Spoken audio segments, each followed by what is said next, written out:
Again, this is going to happen this school year. We have to make some major conversations and decisions. $13.5 million coming in the next 6 years.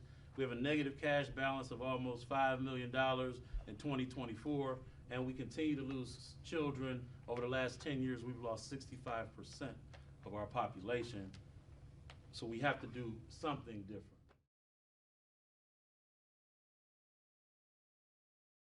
Thank everybody for coming. But there's just some information that I found after a year of being in this district that I have to now bring to everybody.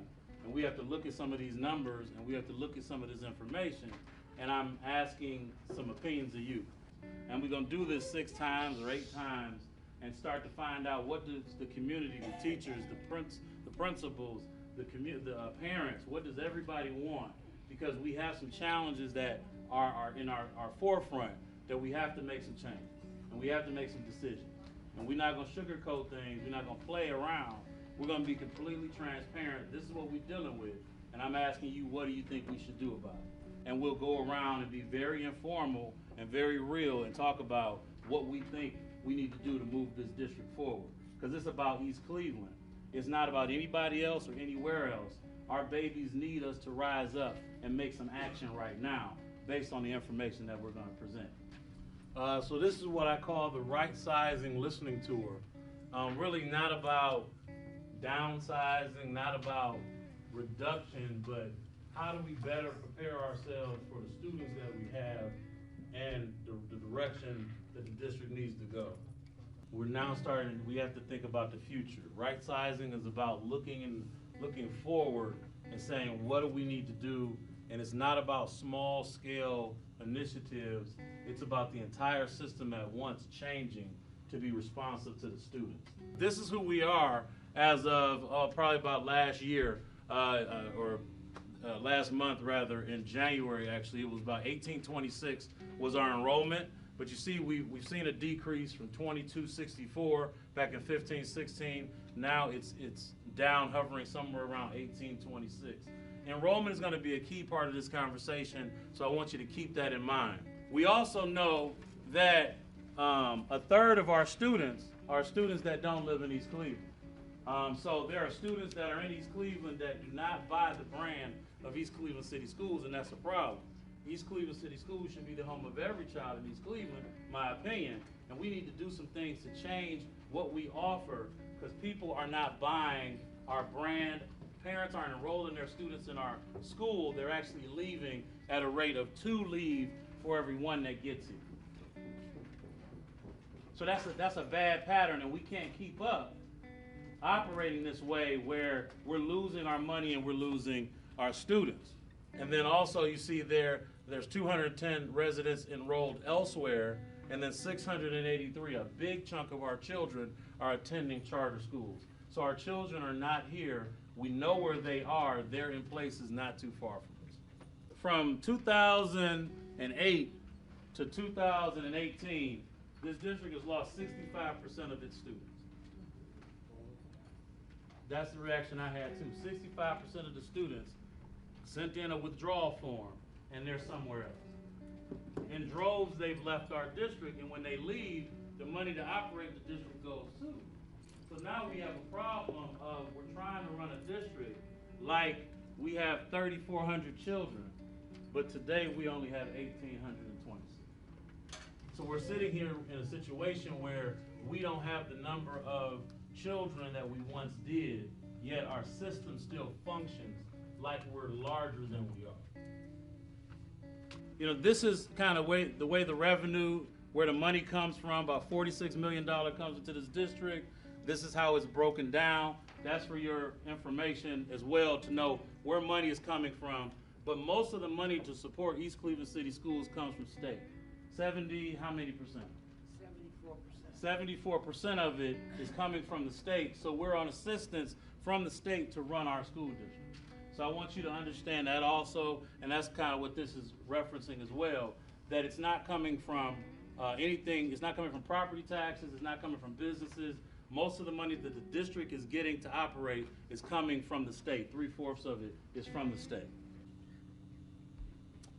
And then our expenditures, and this is a breakdown of where that money goes, the percentages each year, but we are seeing extensive maintenance expenditures about capital outlay. That's repairing our buildings, that's fixing things that are broken, that's exceedingly becoming very expensive, even though we've just experienced new buildings over the last 15 years.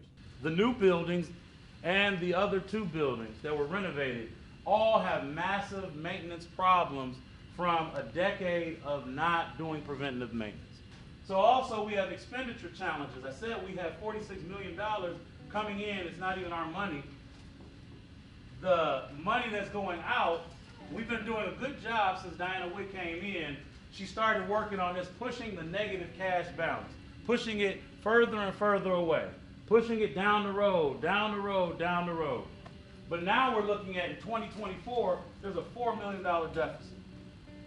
To be the same way we are today, to try to operate in 2024 the way we operate today, we'll do it at a $4 million deficit. We don't have enough money to operate in that manner.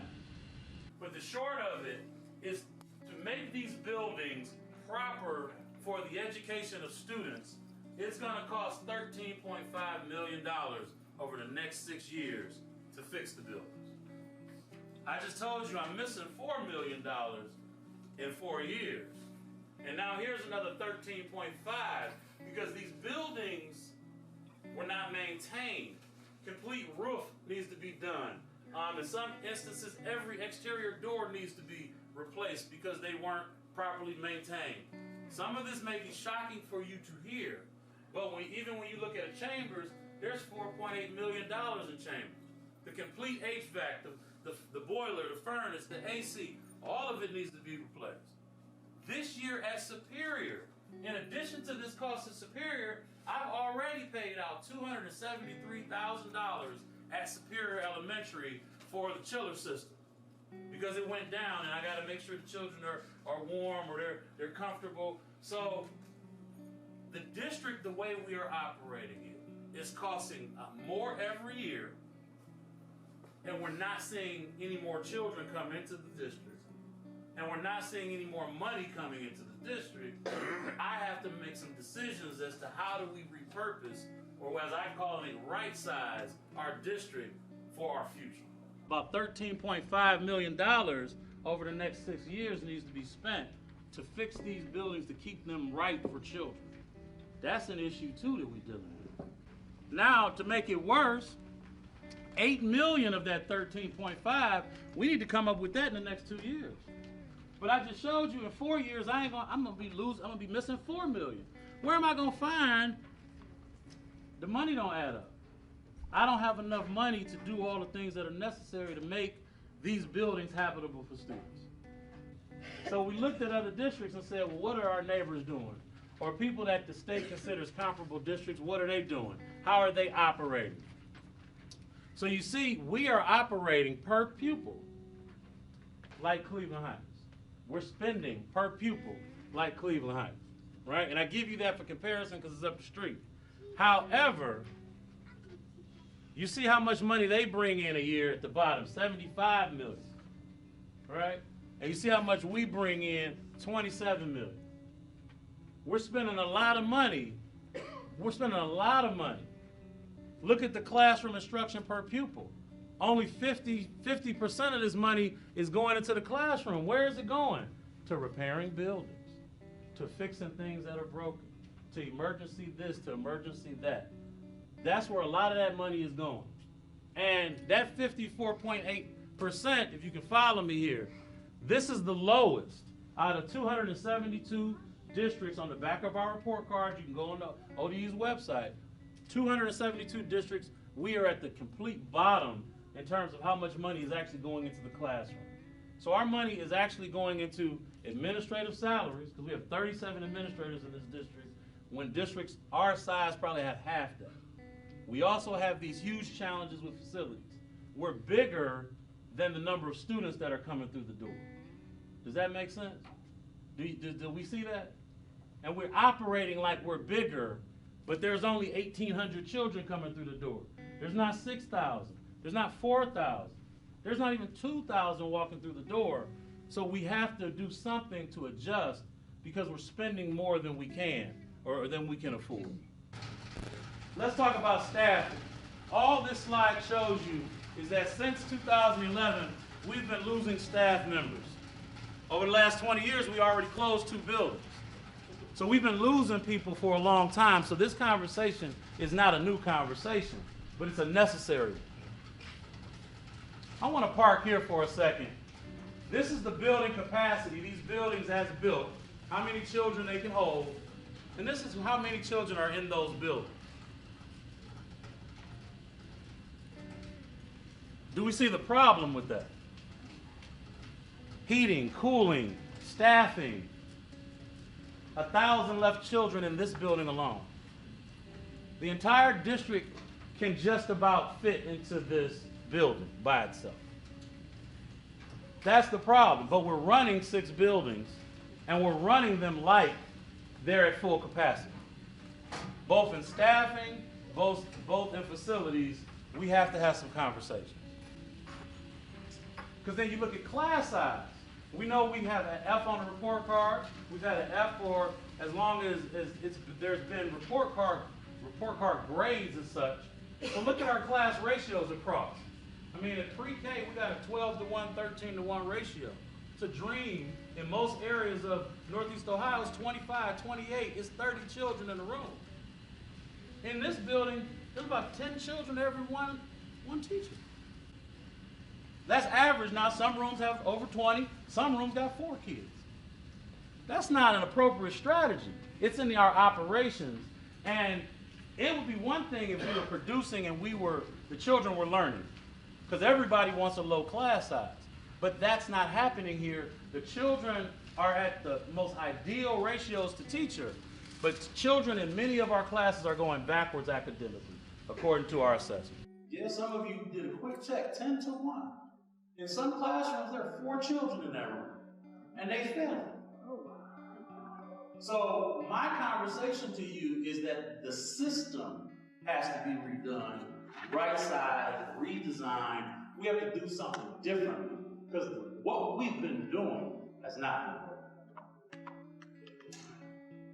The largest class sizes you got right there in kindergarten, 15.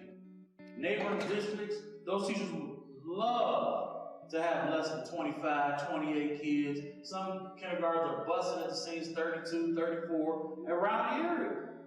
You only have 15 children in that room. Why are they not being successful?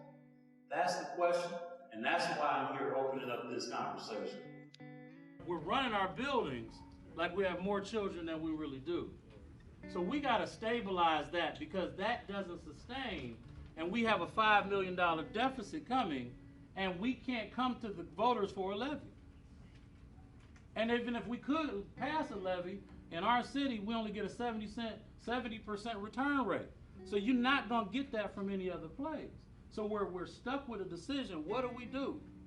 We have all of these facts. I've picked up the rope. This is, for the last year, we've been looking at this. This is where we are. The question is, what are we going to do about it? Do we dream or do we dread? Do we complain? Do we fight about it? Or do we say, you know what, for the betterment of our children, we're going to move in a positive direction together? That's the question that I'm coming each of these sessions with the same conversation to see, can we come together and make some good decisions for our kids? So our focus is looking at, because of these enrollment decreases, let's talk about the academic program. Because remember, we got an F on the report card, and we're going to show you some data on where we think our children are today, right at this moment. But we need to talk about, how do we maintain some academic performance of our children while also talking about how do we resolve our financial and facility issues. So what I'm proposing here is that we need to look at internal data, and you have it in your hands. There's additional data that'll come out on the website, but then also stakeholder input. This also, that's why I need to hear your voice on what this district should do to help alleviate some of the burden that we have in our operating. Because remember, half of our operating expense is not going to the child. It is going to all this other stuff, managing the stuff. It's not about comfort. It's about, what do we need to do as a system to be very responsive to help our children, academically behaviorally, social, emotionally. We are failing our children across those three areas because our system is not responsive enough. It's not designed to help the student. It's designed to keep adults comfortable. It's a bigger problem than just putting Band-Aids on things and looking at one thing or running over here. We have to look at this entire system, and it's asking for major surgery. This is not just a checkup visit. We got to do something deep here to get our health as a district back on track, or our children will never perform in this model. It's bloated, it's outdated, and it has way too many moving parts for the amount of the revenue and the amount of personnel that we have available. So look at this. This is the county. And we pulled this out, the treasurer pulled this out, but this is looking at every district in the county, full-time equivalences, the number of employees, how many students per employees. You see we're lower than a lot of different places. And then the average salary. Our teachers and where they are, they're kind of at the bottom of the county. But when you look at districts like ours, when you say, what are the districts that have the same enrollment and the same socioeconomic factors, how do they look? So we look statewide, and there are districts that don't look like ours racially, but poverty is the same concentration of an issue, and the size of the buildings are the same issue, and we see where we rank. And just food for thought, our teachers then become right there with Canton City. They're the highest paid for districts of this size and this makeup. For a small, poor district, the teachers make a lot more in our district than comparable districts, and that's what that says. So people are paid well, class sizes are small, but yet students are failing at the lowest performance index in the state. Something is wrong with that system. So the problem here is to come up with a right-sizing guide. Our enrollment is decreasing, but it's having a toll on our academic programming. The kids are not passing. So with internal data, and I showed you some, and stakeholder input, this is one of those moments, we're tasked with coming up with some recommendations that I'm going to go to the board with, and we're going to have some conversations about what this district looks like next year. And that's going to occur here before the end of the school year. All of these changes are going to be made. This is a monstrous program, but we can't keep putting Band-Aids on this problem. This is our community. I had our folks pull this up. So you can see the colors, and then you see colors are all over the map because we have children going all over places. Some of it is because of special needs, some of it because of specialized programs, but I just showed you that there are not that many children in these buildings, and we're sending them all over. And how are they going? They're going by bus. So we're running buses all over town, sending kids all over, but it's not producing student performance. The children are not growing as a result of what we're doing, and doing this is expensive. Running all over town, I don't know if y'all ever have to run all over town, but this is expensive. This is expensive. So we got to figure out a smarter way to do this. So, and you have this, but I want to draw your attention to in January, the board and I created a joint resolution to decide to have this conversation. We've not had this conversation with this community. I don't know if ever. So we're trying to have a conversation as to what do we want to do looking at that information. We'll get it done, but we want to know the desires of the community, and it's not just me, it's the board and I working hand in hand to try to get an understanding about this problem. So we're doing community meetings. I'll probably do more than 6 now, Mr. Wilson, because we averaging about 40 or 50, so we'll do some more of those. I'm doing targeted focus groups with parents of children that attend East Cleveland City Schools, but also parents of children that do not attend East Cleveland City Schools, and ask them, how did we get it wrong? We didn't earn your trust as an educational institution. What can we do to get it back, if anything? And begin to have that conversation. Does it sound like begging? Does it sound like your hat is in your hand? It needs to be, because you are a store with no customers. And we have to shift that narrative. But then also because I understand people are involved in what we're talking about, I have to negotiate with both of my unions this year. Within a couple of months, we're going to negotiate, because all of the things we talk about here will fuel the conversations with negotiations. Because if we're going to right size the district, I also have to talk to both unions, and we have to talk about what that looks like and make sure both sides have proper contracts that protect the members.